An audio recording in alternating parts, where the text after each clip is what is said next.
Francesc Nogales es lo más parecido a un superprofesor que hemos conocido en mucho tiempo. Es maestro de primaria, escritor, ponente y formador de padres y profesores. Además, es diseñador de contenidos didácticos para el programa Aprendemos en Clan de Radio Televisión Española y ha ganado varios premios, entre los que destaca el de Mejor Profesor que le otorgó Educabanca en 2021. Nos ha contado que no hay que ser profesor solamente dentro del aula. Ha hablado de la importancia de lograr que el alumno sea maker y ha compartido su preocupación por la poca repercusión que parece tener la formación continua de los profesores.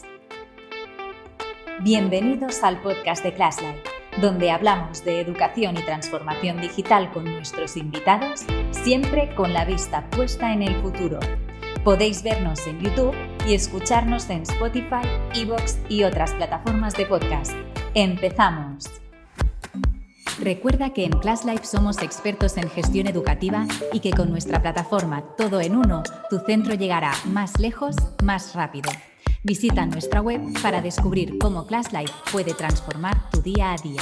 Saludamos ya a Francesc Nogales, que nos acompaña en el podcast de hoy. Hola, Francesc, ¿cómo estás?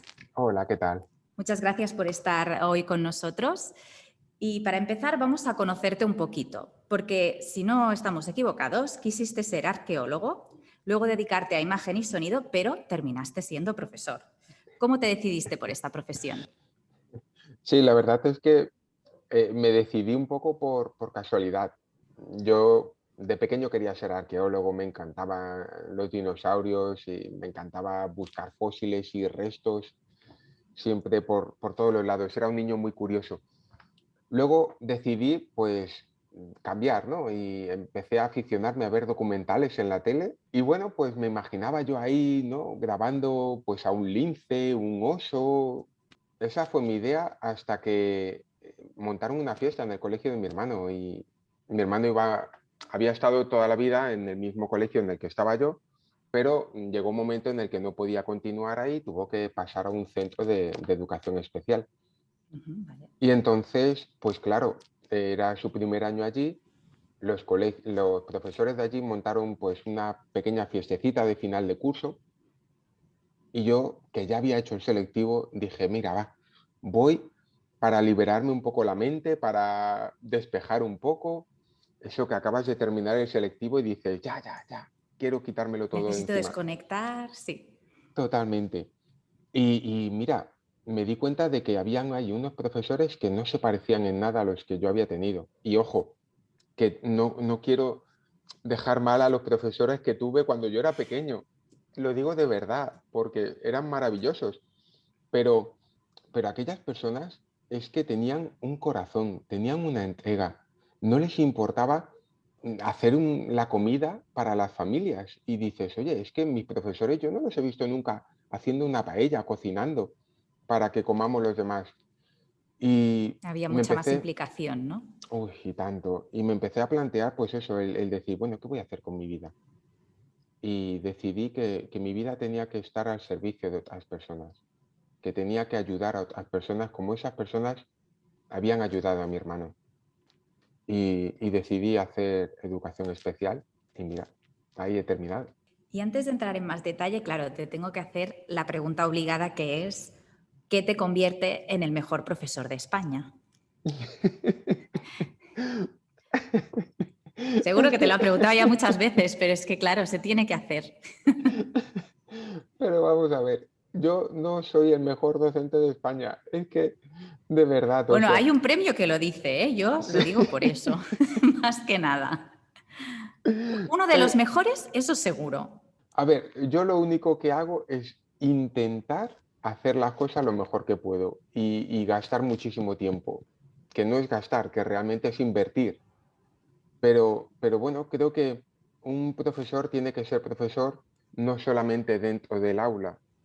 Esto es como si tú eres mujer toda la vida y todo el tiempo. Pues ser profesor es también hacer cosas fuera del colegio, escribir, leer, preocuparte en, no sé, coger revistas pedagógicas, cuadernos de pedagogía, no sé, la revista que te apetezca y ponerte a totorear, a cotillear, a ver qué está sucediendo en otros sitios, ser ese culo inquieto.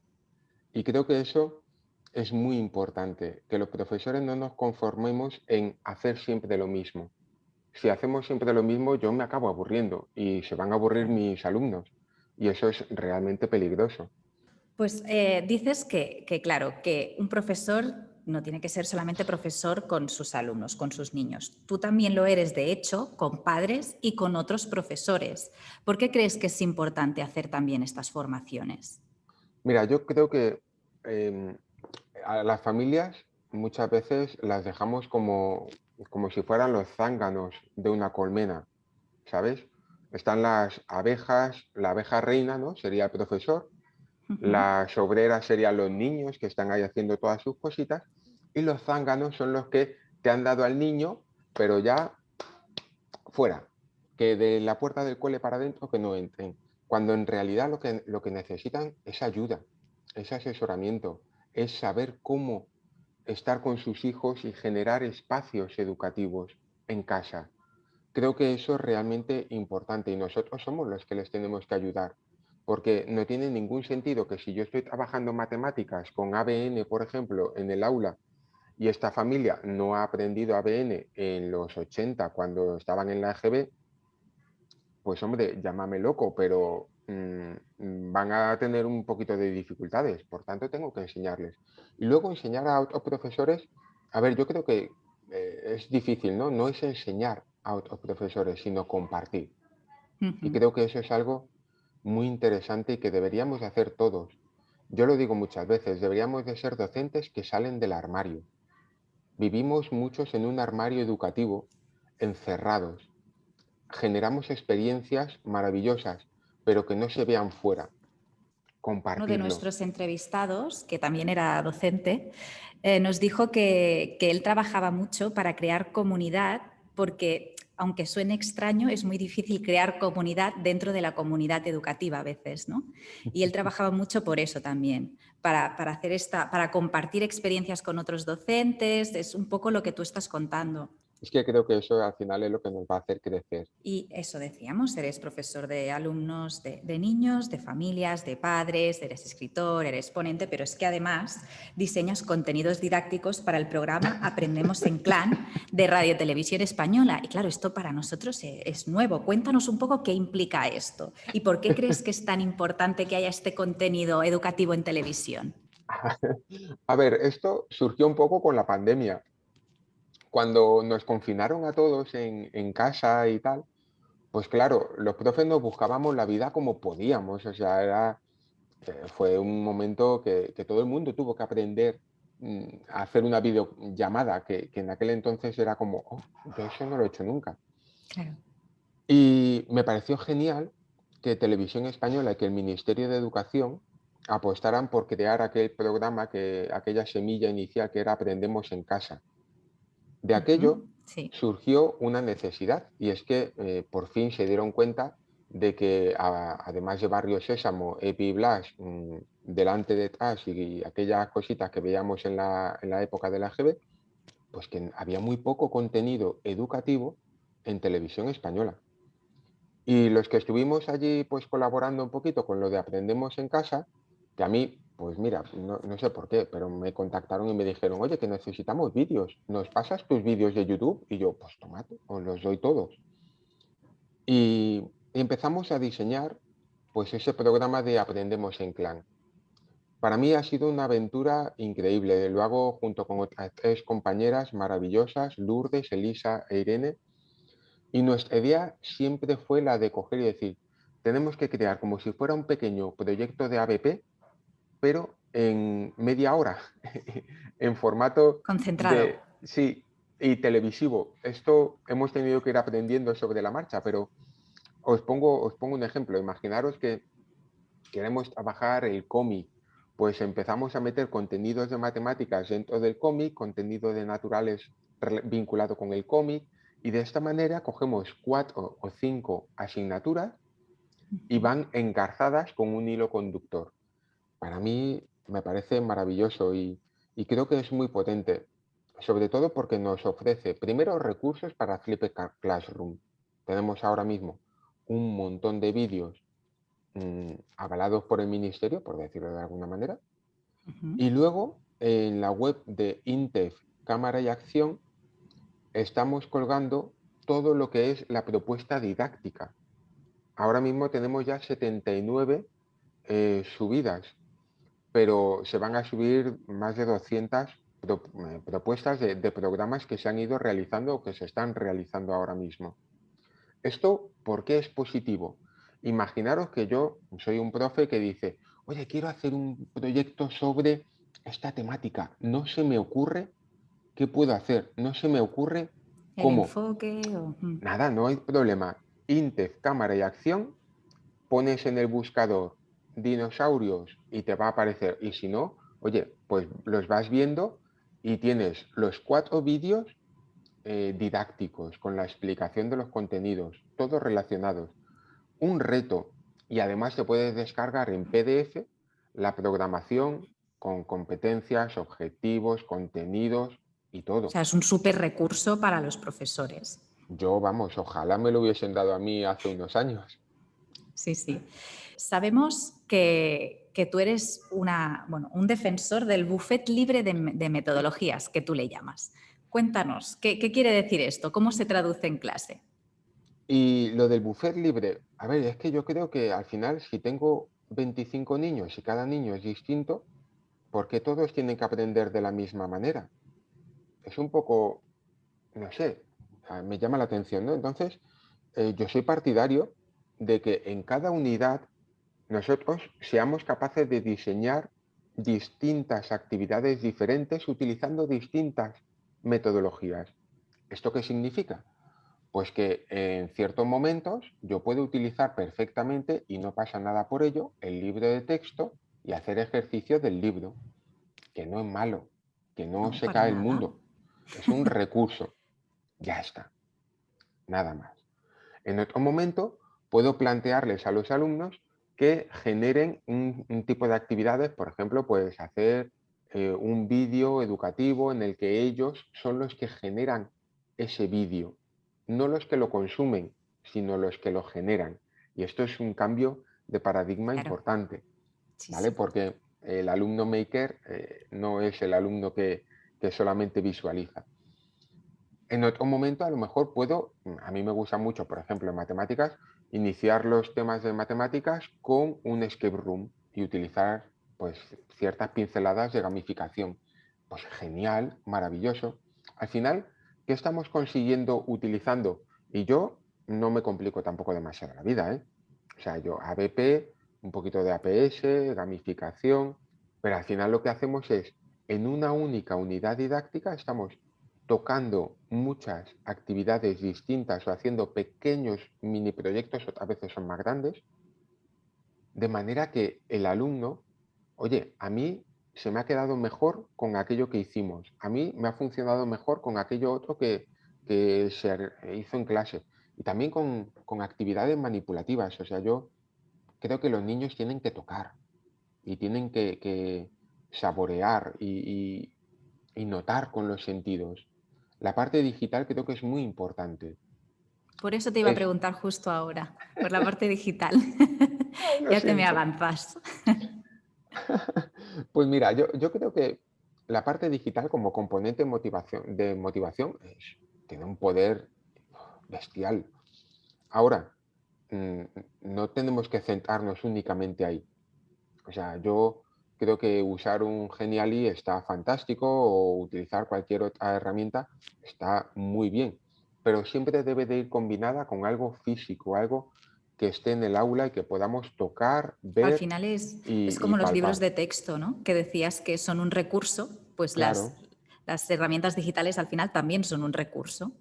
por supuesto. Yo Sí, creo sí. que a mí, por ejemplo, me gusta mucho lo que es utilizar realidad aumentada, ¿no? O, por ejemplo, pues las cartas estas de realidad aumentada, ¿no? De Body Planet hay un montón, por ejemplo, también. Está muy bien. Para iniciar, fantástico. A partir de ahí, hagamos un proceso de investigación. O sea, demos a los alumnos unos documentos, se los podemos dar nosotros o les podemos decir, oye, mira, quiero que consultes estas páginas web y me extraigas la información más importante y después vamos a crear nosotros algo. Yo creo que siempre es muy importante acabar las unidades o los proyectos creando algo desde el propio alumno, que los propios niños, bien en cooperativo como lo queramos, que sean ellos los que creen contenidos, Ujú, que se impliquen más en su propio proceso de aprendizaje, ¿no? evidentemente. ¿Y cómo reaccionan ellos y las familias? Porque a lo mejor esta forma de enseñar es un poco diferente a la que te puedes encontrar en otras clases o en otros centros. A ver, los niños por lo general suelen cogerlo con muchísima diversión y entusiasmo.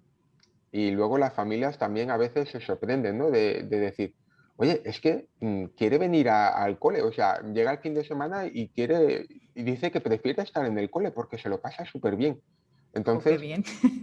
claro, es un poco paradójico, ¿no? Las familias ahora ya pues me van conociendo y saben cómo trabajamos y estas cosas.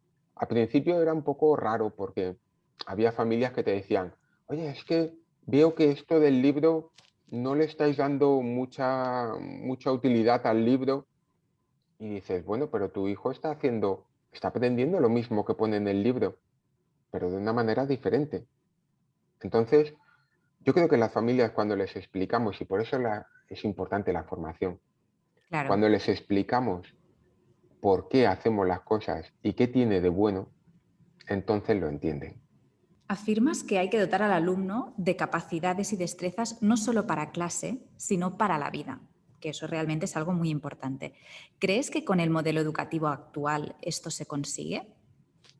Bueno, a ver, creo que se debe de conseguir, porque si no, todos los adultos que estamos hoy sujetando el país seríamos unos ineptos. Hay alguno, yo no digo que no. Aquí mismo tenéis a uno delante.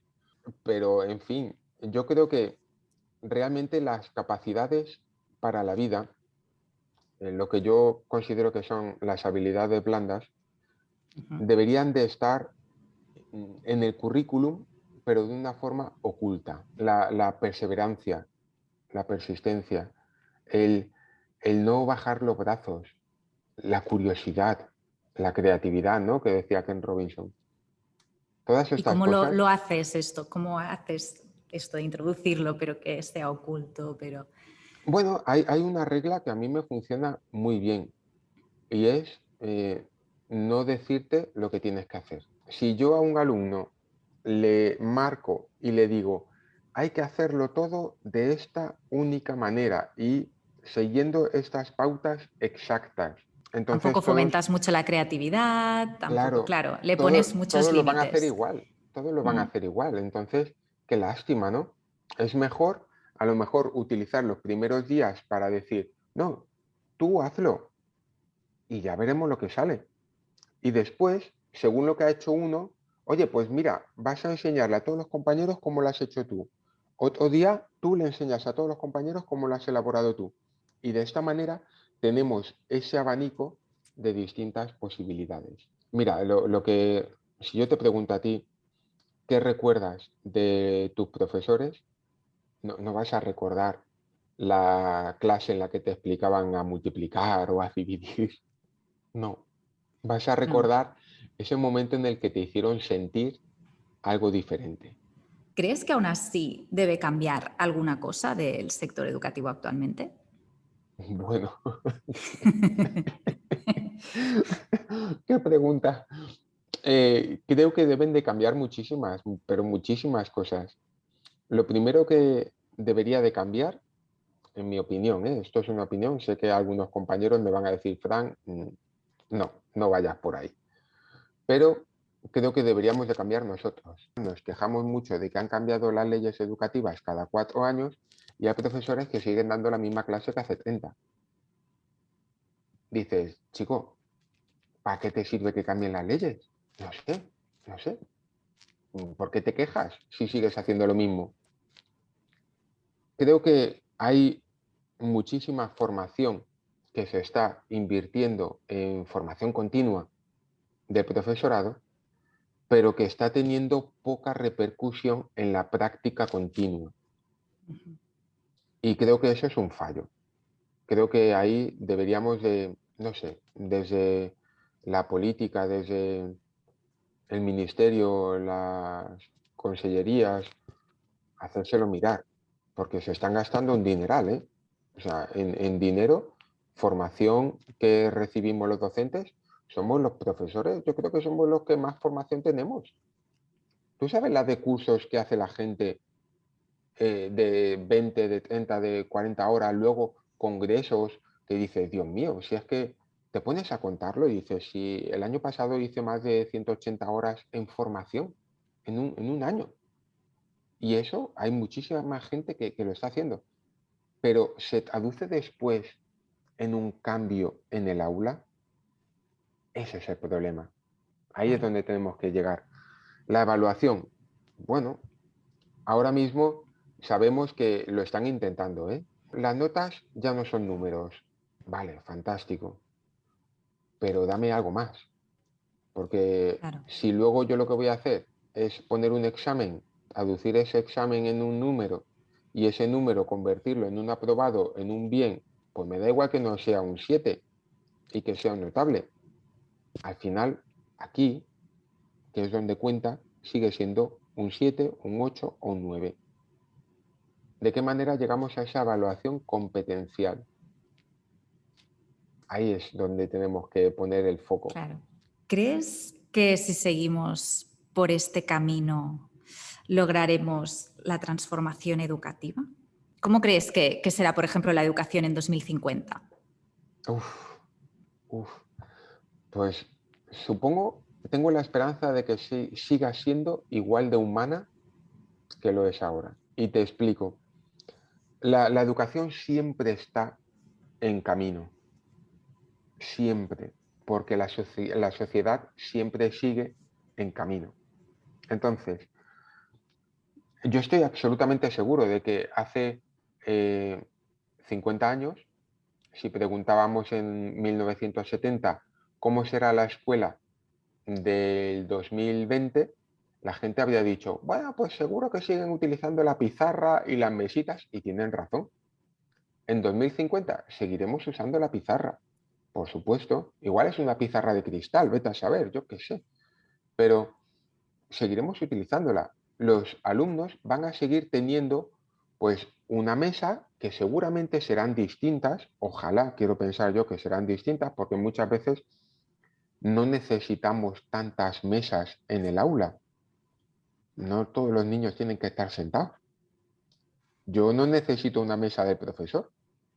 ¿Para qué? ¿Para dejar un portátil? Para eso no la necesito. Entonces, en ese sentido podemos cambiar. Digitalizar, por supuesto. Por supuesto, esto va a dar un salto increíble.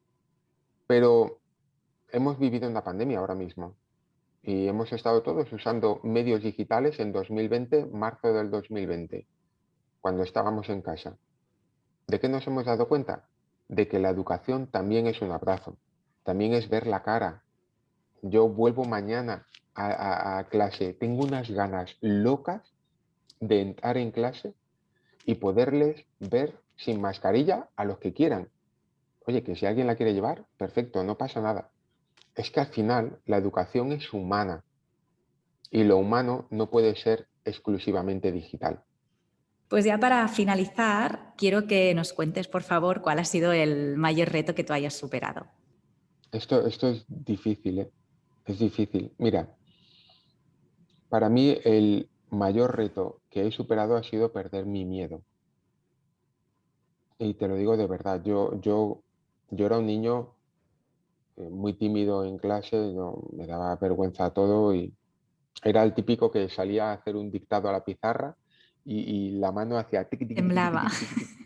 Has Ahí, pasado de que te ahí temblara la mano en la pizarra a ser tú quien va a ser un enseña. sinvergüenza que dice mi mujer. Y luego con los alumnos, a ver, es que hay muchísimos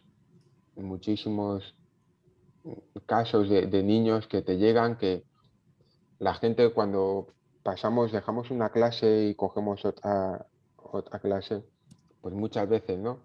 Tenemos esa reunión de profes y a mí no me gustan, lo digo de verdad, porque a veces la gente te empieza, no, es que fulanito es, y dices, bueno, era, era, a lo mejor ha cambiado este verano. Claro, Entonces, porque los niños cambian súper rápido, además.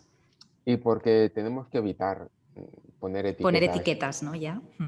sí, a ver, como retos, ¿no? Que decías, o cosas. A ver, que te den premios y esas cosas, pues sí, está muy bien, pero no son importantes, no son importantes. Para mí, lo más bonito es que pase el tiempo y que un alumno te diga, profe, me acuerdo de esto, me acuerdo de lo que... O darle clases a, que me ha pasado ya, ¿no? Darle clases al hijo de una antigua alumna y estar haciendo una tutoría con ella y ella estar acordándose de cosas y dices, wow, qué bonito. Qué chulo, sí, sí, esto es muy chulo. Pues nada, con estos retos superados y esta pasión por la enseñanza que tienes, nos quedamos. Francesc, muchísimas gracias por concedernos esta entrevista hoy. Gracias a vosotros, de verdad. Gracias también a todos los que nos veis y nos escucháis. Os animamos, como siempre, a que dejéis vuestras dudas e inquietudes en los comentarios y a que os suscribáis a nuestro canal para no perderos nada de nuestro podcast. Nos vemos pronto y recordad, keep empowering education.